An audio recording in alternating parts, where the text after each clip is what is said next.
Hello, my name is Benjamin Hart. I'm an American attorney and the Managing Director of Integrity Legal here in Bangkok, Thailand. As the title of this video suggests, we're discussing COVID. I'm praying to God this is the last time I ever have to make one of these videos on COVID. I'm kind of tired of talking about it. I'm really shocked, frankly, I still am. I thought, just when I think we're finally putting this behind us, it seems like there's sort of this cadre or cohort or this group of people out there that just kind of, I don't know why, want to just keep making this, in my opinion, a bigger deal than really it definitely is at this point in February of 2023. But okay, so let me get into the reason for the video. I thought of making the video after reading a recent article from the Pattaya Mail, that's pattayamail.com. Article is titled, "Virtually No Asian Restrictions in Place for the Unexpected Influx of Chinese Tourists." Just the title already, I just was sort of, well, okay, let me get into my analysis and then we'll go from there. Quoting, "Warnings from the World Health Organization and others about the upsurge of COVID cases in China abound, but they have done little to curb the enthusiasm in Thailand and most regional countries to put out the welcome mat whilst the boom opportunity exists." Quoting further, "Whilst countries such as US, Japan, and Australia put in place vaccination requirements and/or comprehensive travel insurance for Chinese arrivals, Southeast Asian governments are imposing few or no restrictions. Thailand has theoretical health checks, but there are only quote-unquote sporadic inquiries by Bangkok immigration officials." Okay, quoting further, "So far, no Chinese tourists are known to have been turned back from Bangkok airports. Cambodian Premier Hun Sen said this week that there would be no health screening for Chinese visitors. In Manila, tourist officials proclaim that the projected Chinese boom is finally rescuing the economy of the Philippines."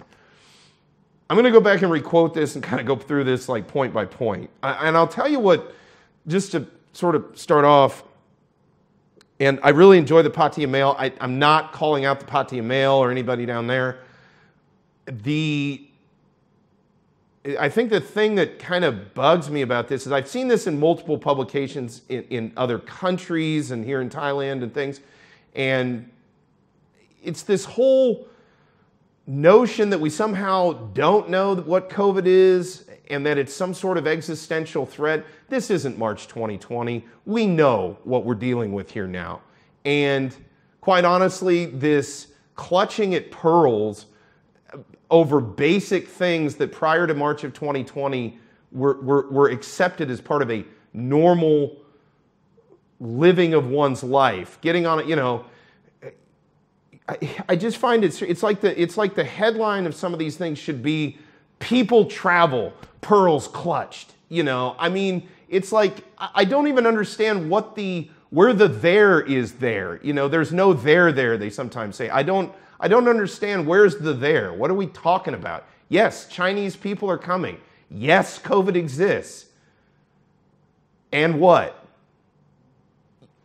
Period. End of discussion. Like, what are we going on about at this point? Honestly. Like, we know what it is. We know what the fatality rate is. We know it definitely wasn't the numbers and the levels the hyperbole had us believe in the beginning. I'm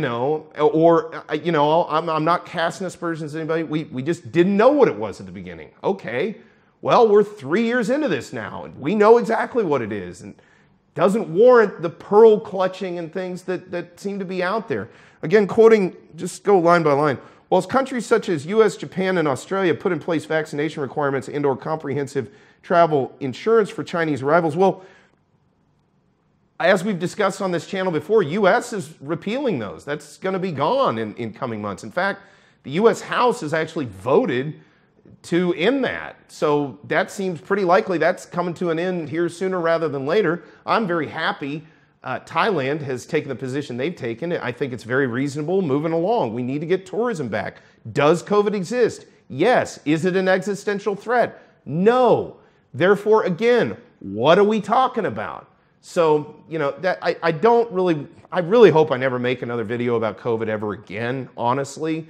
But the thing I think I would really love it if the media just finally put this to bed. In the US, I'm seeing that that's what's happening, but I don't know, for whatever reason, there seems to be not concerted anything. I'm not saying that, but it just seems to me, from my observation, there's a lot out there in the ether. I'm not calling out any individuals, but there are just sort of out there in the internet ether, there's still this, I don't know what it is, it's like collective desire to continue to live under, you know, pretty draconian circumstances because of what kind of amounts to something that isn't going to kill us all. I don't really see what the point of that is.